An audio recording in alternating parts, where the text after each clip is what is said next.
Igor, je reviens à la Russie avec deux types de questions.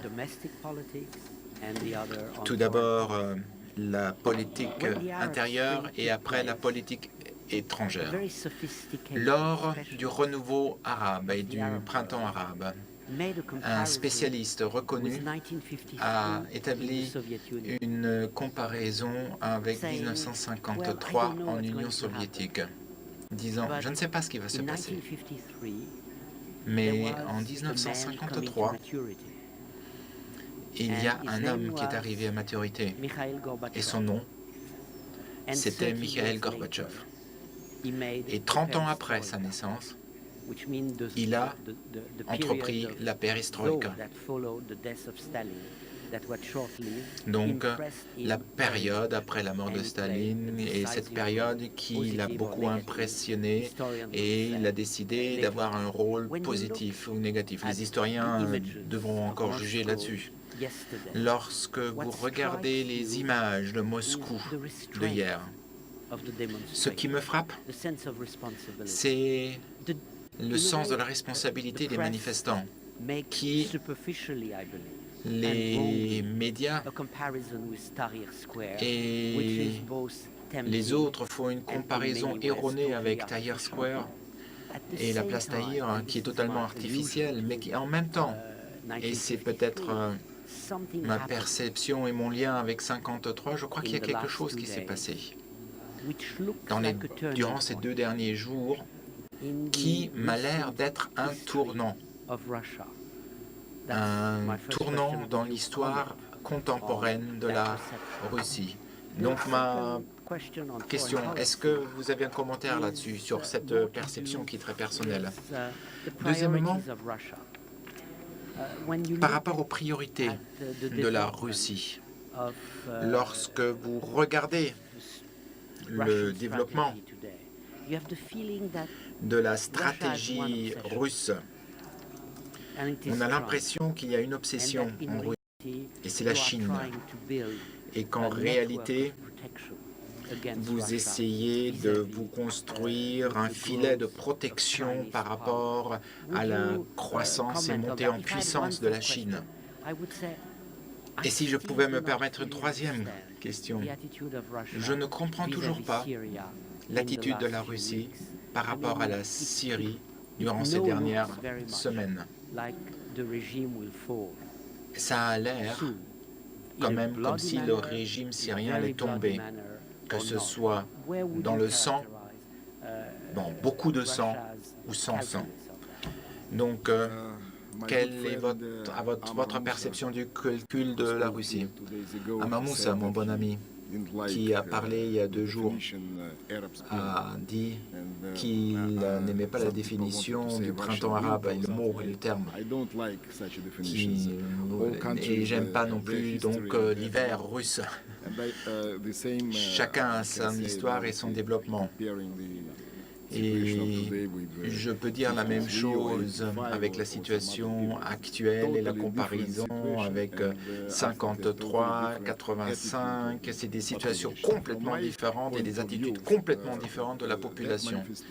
De mon point de vue, de ma perception personnelle, ce que j'ai vu, ces manifestations sont les résultats de réformes profondes, notamment juridique et au niveau de la Constitution, mais dans la tête, vous avez une nouvelle génération qui sait pertinemment ce qui se passe à travers le monde, qui voyagent, qui font des études à l'étranger, qui visitent d'autres pays. Ils ont Internet. Nous avons davantage d'utilisateurs Internet que dans d'autres pays. Donc, ça veut dire clairement que nous avons des frontières, oui, physiques, mais pas sur Internet. Donc, ils participent dans les mêmes discussions qui peuvent être menées sur Internet dans d'autres pays européens ou n'importe où au monde. Et ceux qui ont participé représentent des moments qui ne sont pas représentés au Parlement. et dans la Douma. Ce qui veut dire que c'est une nouvelle génération de personnes modernes qui comprend que seule la modernisation du système politique, le pays pourra être un intervenant fort. Et ils veulent rester au pays aussi.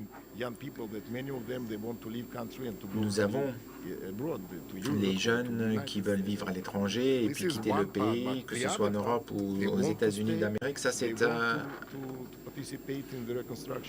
une partie, mais les autres, ils veulent rester et ils veulent participer, ils veulent s'exprimer. Et la question est de savoir, est-ce que le pouvoir a bien entendu le message? Il n'y a peut-être pas nécessairement une réaction. Et je ne parle pas de répression, mais sans engager un dialogue avec ces personnes. C'est ça, avoir un engagement par rapport à cette jeune génération qui a des demandes concrètes.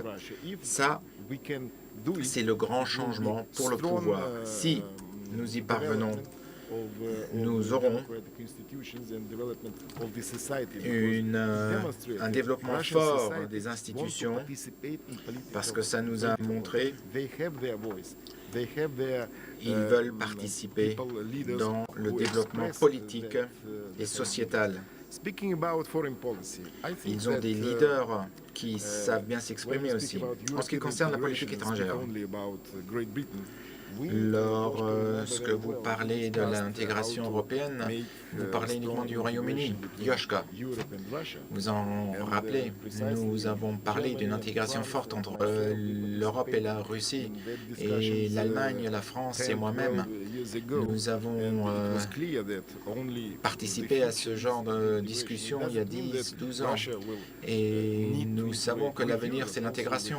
L'intégration, ça ne veut pas dire que nous devons intégrer l'Union européenne. Nous avons des intérêts en Asie, c'est clair. Mais notre idée était de dire que la Russie et l'Union européenne et l'Europe devront coopérer de manière très étroite et à deux auront davantage de possibilités pour promouvoir leurs intérêts. Nous avons le Conseil de l'OTAN et de la Russie, 2002. Nous avons créé également des accords des 4 espaces communs dans différents domaines, économie, sécurité, éducation. Et je crois que nous avons lancé un processus très intéressant en la matière. Et il n'y a pas eu de développement, peut-être parce que pour des raisons à Bruxelles et à Moscou qui n'ont rien à voir avec notre travail, ça ne s'est pas fait comme ça aurait pu se faire. Mais je pense que c'est vraiment la voie à suivre. D'un autre côté,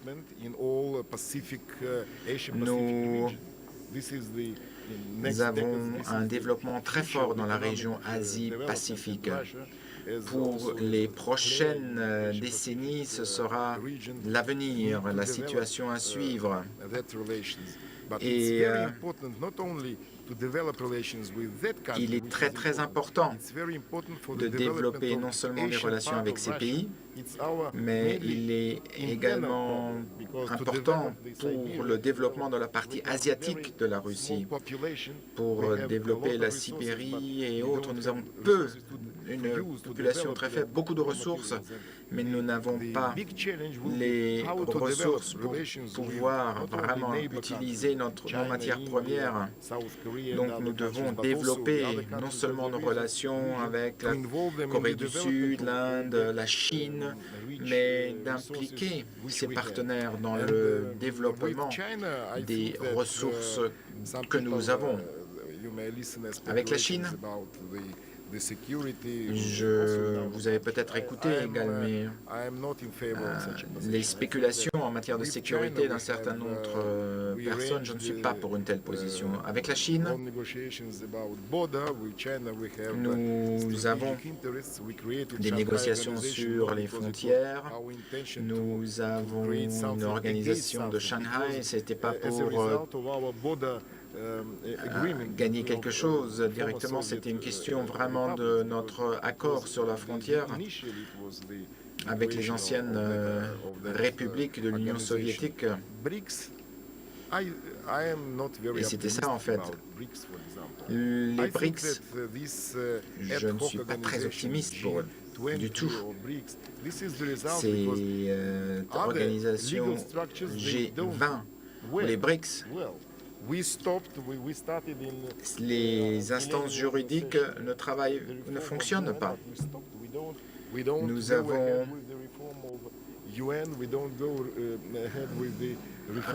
sommes restés à l'état tel quel. Nous n'avons pas fait d'avancée.